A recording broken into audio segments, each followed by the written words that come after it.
As we smooth into this interview, you listening to that TUT, that video you just seen right there. We are back with this MrTelephero.com. And as you can see, I'm with an artist out of the 423. He dropped that Preacher's Son to start the year off.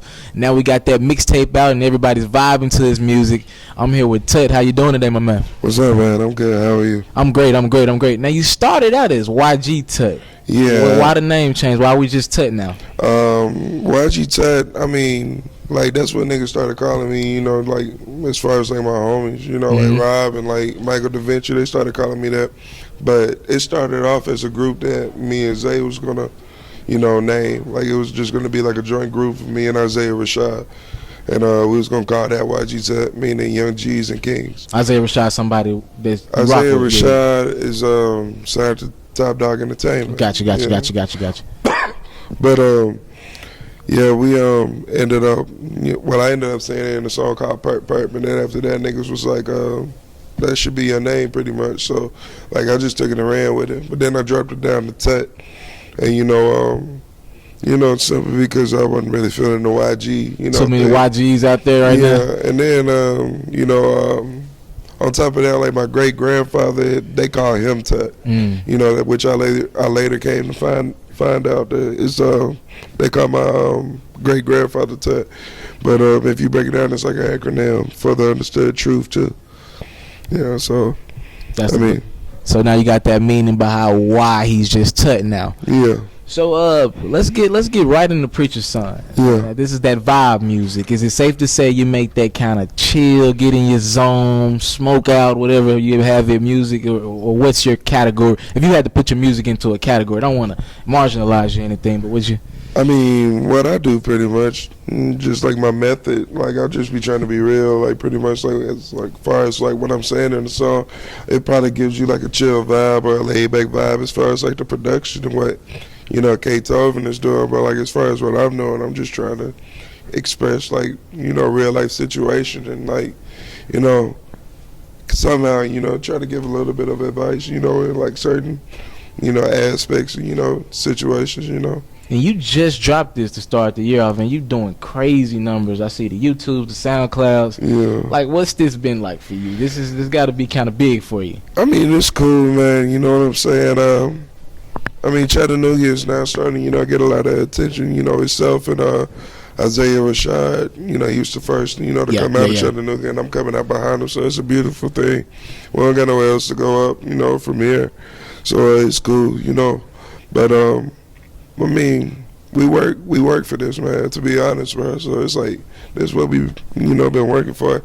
I'm happy to say that I've, you know, been able to make, you know, rapping a job for me, you know, at this point, you know what I'm saying?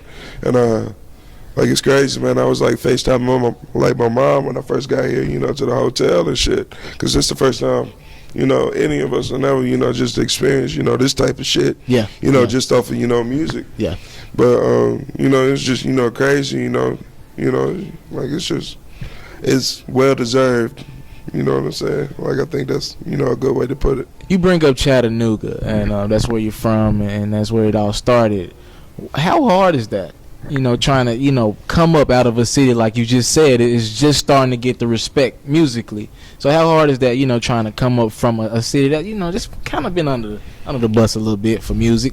I mean, I'm blessed, man. Me, like, I was, you know, I already, you know, I had support, you know, from a lot of people, you know, including, you know, Isaiah Rashad and a lot of people, you know, over there, like the TDE camp and, you know, stuff like that. And, you know, even, you know, people down in Atlanta and shit like that, you know, as far as like Sony Digital and, you know, other people, you know, giving me, you know, their support. And then reached out, you know, to, you know, give me, you know, advice and, you know, stuff, so. You bring up Top Dog. That's like the third or fourth time I didn't heard that so far. Are we thinking about trying to follow Isaiah Rashad's footsteps? I'm not trying to follow Isaiah Rashad's footsteps. I'm just doing my own thing. But I feel like it's necessary, you know, to, you know, shout them out because they took him in. You know what I'm saying? And that's like a lot of people don't know that Isaiah Rashad, that's my family. You know what I'm saying? Just like K Tovin, my family, or like Shuey, my family. K Tovin, by the way, the producing a lot of the tracks that you hear. Yeah, K Tovin, a producer, but it's like we all came up together. You know what I'm saying? And we like just like people watching me come up now. Like we was the ones sitting there, you know, watching Isaiah on to come up. Like or you know, like you know, or we was there before. You know what I'm saying? Like those stages even happened. So like we all knew each other before the shit started happening. So it's like that's why we so tight, and that's why we so close. So I mean, like I'm cool. I know Dave, and like I done met. Excuse me, I done met Punch, you know, once or twice before, and you know Kendrick and stuff like that. But like all them people, they good people. I fuck with all of them. You know what I'm saying? Like everybody, I done, you know, got to chop it up, with, you know, with for you know a minute or two. Like all of them good people. They just, you know, they don't act like celebrities. You know what I'm saying? Like when you like come into contact with them. Well, not most of them. I ain't really get to talk to Schoolboy Q when I met him, but like he was like finna do a show and shit when I met him though. So I where we all at? What city? Where we Nashville. At? Nashville. Okay, yeah, cool. Him and Isaiah was on tour. Yeah. You bring up Kendrick, and we want to kind of, this is like the get to know you phase for you. You bring up Kendrick, and let's stick there with music. Like Kendrick's one of the top artists in the game. We're not questioning that, but his methods, how he kind of just puts out music here, you know, not giving the fans like these mixtapes every 6 months or whatever. First question, what do you agree with his methods, the way he puts out music? And second, where do you fit in with like how you will be giving us music in the future? I mean, you know, we doing our own thing. Yeah. I mean, it's not really a method to what we do personally. You know what I'm saying? Like we just gotta go with the flow, like how we feeling, you know, at a certain time. You know, we just do it when it seems right. You know what I'm saying? Like as far as like releasing music or like even when we recording music, like you gotta feel right. You know what I'm saying? I'm not a nigga that's just finna be, you know, recording music just to be recording. I mean, like I record, you know, music like all the time, like I try to every day. You know what I'm saying? But I just try to make sure I make my steps with purpose, make my moves with purpose. You know what I'm saying? But like as far as like Kendrick and what he doing, I think it's beautiful. I think Kendrick is you know, shedding light. He's making it easier for people to, you know, be positive. You know what I'm saying? He's making it easier for, you know, me to do what I'm doing. You know what I'm saying? Because like I'm not necessarily, you know, projecting a negative message. You know what I'm saying? Like the music that I make. You know what I'm saying? But like it's just make like when people listen to like songs like I Love Myself and shit like that, and it's like by the time you get the Preacher Son and you hear shit like Sheba or like Holy Water and shit like that, it's like, you know what I'm saying? I don't feel like, I mean, it'll probably still get, you know, accepted and people are still receiving it in a way, but I feel like, you know, the music that other people make has a lot to do with how other people's music is received. You know what I'm saying? It all piggybacks off of each other in a way. What's a studio session like with you? Explain that vibe. How we getting? You say you get in the studio basically every day. What's that music making process like for you? For the most part, just a lot of weed smoke. You got K-Tovin at a computer, and then like either he's making a beat at the moment, or we just going through beats till we find something that click. And then like once I find something that click, I'll just be, you know, kind of thinking on it for a couple of minutes, and I either have like the hook or like how I'm gonna start off the verse, and then I just go in after that, and then I just run with it after that. That's pretty much how it goes.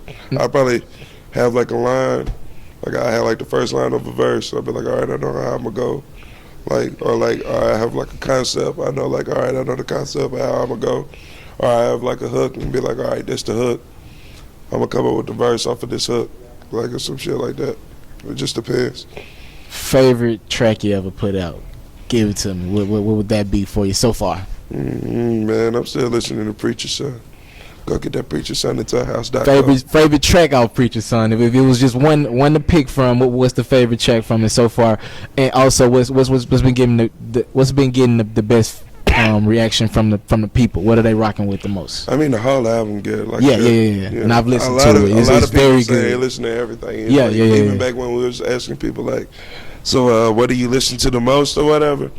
Like there was like we listen to everything. You know, like a lot of people name like 3 or 4 songs or like 5 songs. You know what I'm saying? Like it wasn't nobody. It was just like this one song. It's like, you know, the bee's knees. You know what I'm saying? There wasn't nobody that was just like that. But I'll probably say like my favorite song right now is either like Sunday Service or Living on the Sun. And you don't write, right? You No lyrics wrote down, just all off the top of the dome. Yeah. How long does that take? Does that mean you take more time with the music, or is it just let's put it out? If it's on my mind, I'm getting sometimes it out. Sometimes it take like 15 minutes. Sometimes it take 30. Sometimes it take an hour. Like it just depends. Yeah. Corner Story. This is probably about my favorite track from you. Corner Story. And the video, I like the vibe from it and everything. How long did that one take? How long was production for that song? And hold on, Rob got to say what's up real quick. We're bringing in. This is the nigga that's on Corner Stories with me. Yeah. I mean, what's happening though? You alright? We're bringing up Corner Stories. We're bringing up my favorite track so far. What I've listened since I've been listening to Preacher's Son. Yeah. Explain that process, making this track, and what went all into that. Well, actually, that day, I remember that day every day. Now still, I was coming from Murfreesboro, Tennessee, and they was in East Ridge at the time. They was in the basement. It was Rello King and the guy who shot his videos, Keith Ward. I was at grandma or mom's house. It was in the basement. They played the beat.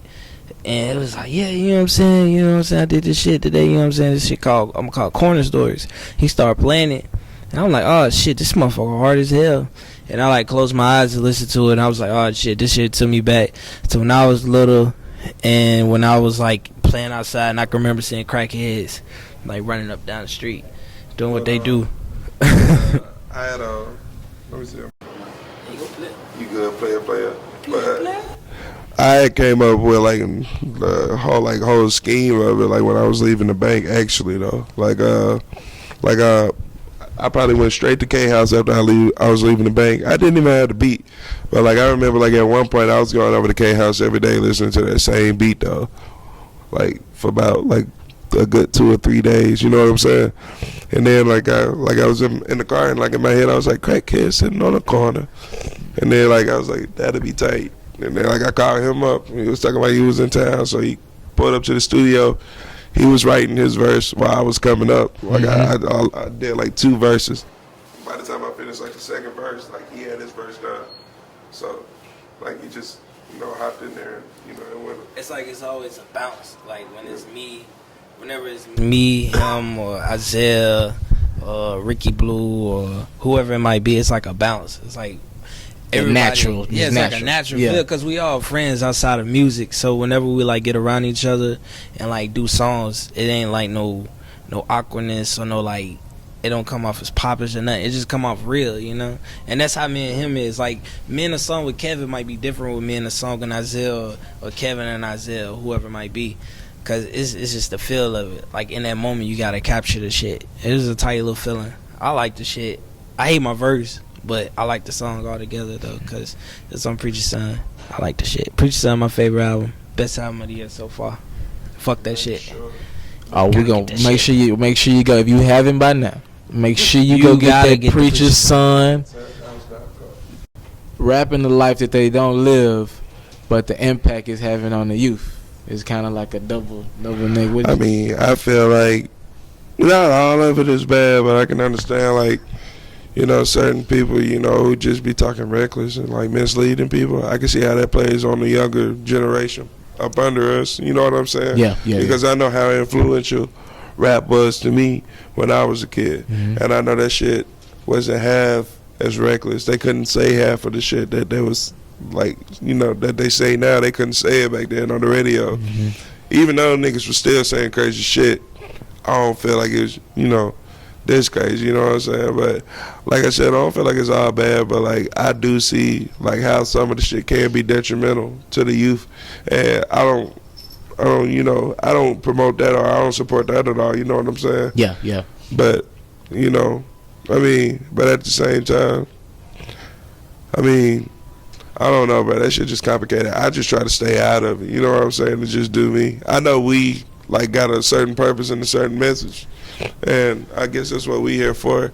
To balance the shit out, and actually, say some shit with some substance, and actually say some shit, with some purpose. Because obviously, that ain't what everybody else is caring about. But like at the same time, obviously, some people fuck with it. You know what I'm saying? So, like, I mean, they in a way, I mean, like, I guess they making the type of music that they make because that's where the money at. But like, I don't know. Like, it just depends, bro. It's a lot of questions there. It's just like, I'm sure they doing it for a purpose. It's just, what's the purpose that they doing it for? I'm not sure. But one adjective describe TUT's music. One adjective, just honest. Honest. Yeah. Preacher's Son out right now. When can we expect you to go back in the lab? When can we expect? We already in the lab, man. New music. When can we expect a new mixtape, new music, new something from you? You can expect a new song next week. Next week. John Witherspoon. Since you don't write, I feel like it was only right that we end this. If you don't mind, we end this interview with you going in off the top of the dome. All right. Acapella.